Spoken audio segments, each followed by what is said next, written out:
संसद के शीतकालीन सत्र में आदरणीय प्रधानमंत्री जी ने विकसित भारत की संकल्पना को आगे बढ़ाने के लिए देश की आधारभूत इकाई ग्रामीण क्षेत्र में अस्थायी इंफ्रास्ट्रक्चर और रोजगार सृजन के लिए जो महत्वपूर्ण कदम उठाए हैं वह एक नए अधिनियम के रूप में, जिसमें विकसित भारत गारंटी फॉर रोजगार एवं आजीविका मिशन ग्रामीण एक्ट 2025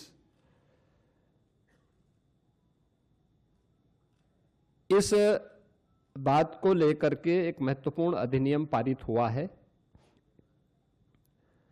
जो भारत के ग्रामीण विकास की दिशा से एक मील का पत्थर साबित होने जा रहा है। मित्रों, ये प्रेस वार्ता करने की आवश्यकता इसलिए पड़ी है क्योंकि जिन लोगों ने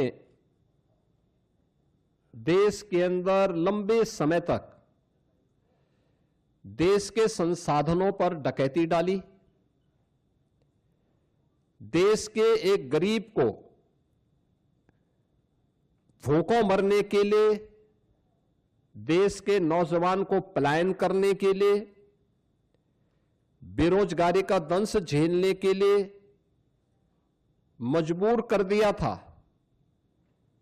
वे लोग इस प्रकार के रिफॉर्म का और इस प्रकार के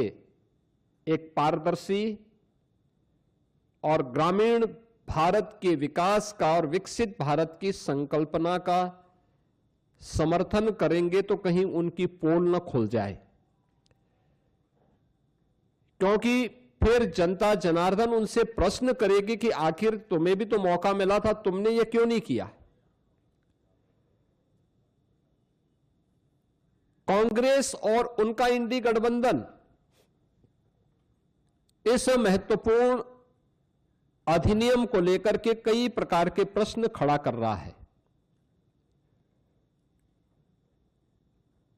आश्चर्य होता है कि देश के हित में, श्रमिकों के हित में, किसानों के हित में, गांव के विकास के हित के लिए उठाए गए जिस महत्वपूर्ण कदम का समर्थन होना चाहिए, जिसका स्वागत होना चाहिए और आदरणीय प्रधानमंत्री जी के प्रति, एनडीए के प्रति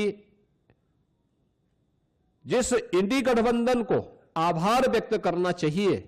आभार व्यक्त करने की बजाय वह भ्रष्टाचार को प्रोत्साहित करने के अपने पुराने कारनामों को ही खुल के समर्थन कर रहा है।